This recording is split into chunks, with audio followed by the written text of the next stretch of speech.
uma batalha diária. É assim que o presidente Bolsonaro define a sua constante luta pela democracia.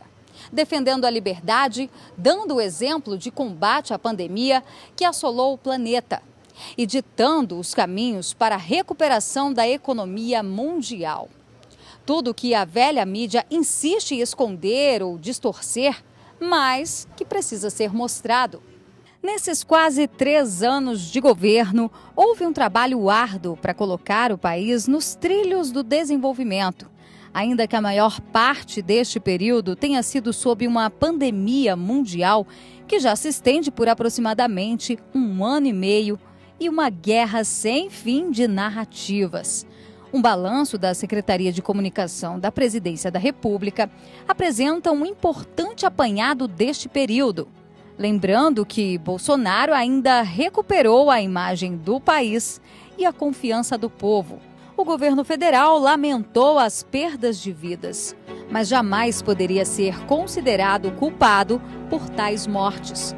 Considerando o simples fato de que foi um dos que mais investiu recursos em saúde, o equivalente a quase 9% do PIB, ou bilhões de reais para medicamentos e insumos, e reduzindo ou mesmo zerando impostos para o setor.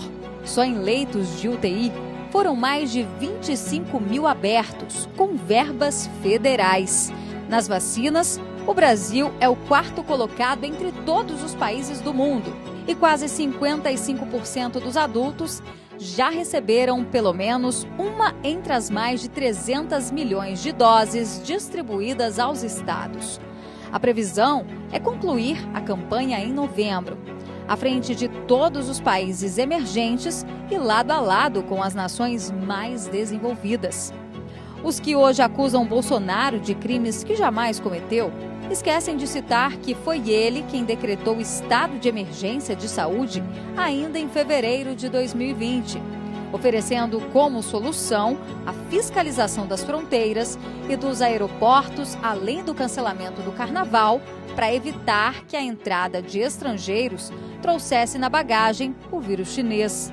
O resto da história, nos desmandos de governadores e prefeitos que se recusaram a ouvir, todos já conhecem.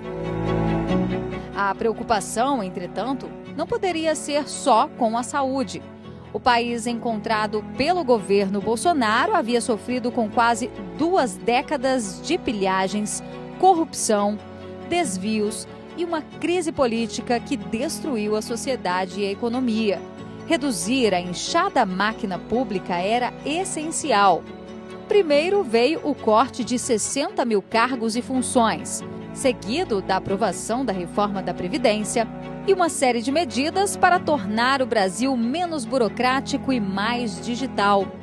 Fatores que elevaram a confiança externa, tornando o país o 4º principal em investimentos entre as nações do chamado G20. O governo tem ainda preparado o necessário processo de privatizações. E para tornar as estatais atraentes e lucrativas, houve a reorganização, de dentro para fora, e principalmente o fechamento das torneiras da corrupção. Um prejuízo de 32 bilhões de reais em 2015 se tornou um lucro de 109 bilhões, ainda no primeiro ano do atual governo. Já em 2020, o Poder Executivo teve que salvar empregos e recuperar empresas, enquanto lutava contra o discurso do fique em casa e a prática absurda do a economia a gente vê depois.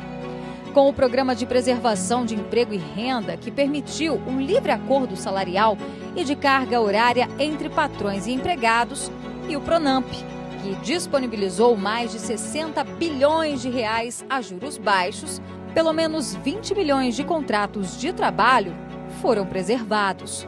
Mas era preciso ainda ajudar a colocar comida na mesa dos que não conseguiram escapar da crise mundial. A resposta veio no maior programa de distribuição de renda da história do Brasil. Só na primeira fase, o auxílio emergencial entregou quase 300 bilhões de reais a aproximadamente 68 milhões de brasileiros, em uma média de $800 para cada um em 2020. Todo o esforço não foi em vão e a recuperação, pré-anunciada pelo ministro Paulo Guedes ainda no final de 2020, se confirmou em 2021. Entre janeiro e julho, o saldo positivo na geração de empregos chegou a 1.800.000 novas vagas. Resultado que chegou junto com uma previsão de crescimento que já ultrapassa os 5%, ante um recuo de mais de 4% no ano passado. Isso sem falar no crescimento da produção no campo. Como afirmou Bolsonaro no encontro da ONU, o Brasil de fato já alimenta mais de 1 bilhão de pessoas no mundo, todos os dias, utilizando para tanto apenas 8% de nosso território. As exportações brasileiras que quase dobraram, atingindo, por exemplo, mais de 350 bilhões de dólares só nos 2 primeiros trimestres de 2021, também foram destaque nesse período de governo Bolsonaro, bem como os investimentos que ultrapassam os 100 bilhões de reais em infraestrutura de transportes, saneamento básico, energia e diversos outros setores. Tudo graças à desburocratização. O governo ainda se notabilizou pelo tratamento respeitoso e igualitário a indígenas e comunidades tradicionais. Não pelas oportunistas ONGs, mas mostrando que o vastíssimo território sobre o qual já somos soberanos podem ser explorados com responsabilidade e respeito ao meio ambiente, gerando trabalho e renda para estes povos. Este é o governo de Jair Bolsonaro, que pode ser resumido em palavras como trabalho, liberdade e o mais importante, zero corrupção. Esta é a resposta do presidente aos que querem voltar ao poder para roubar o Brasil. Com informações direto de Brasília, Berenice Leite para a TV Jornal da Cidade Online.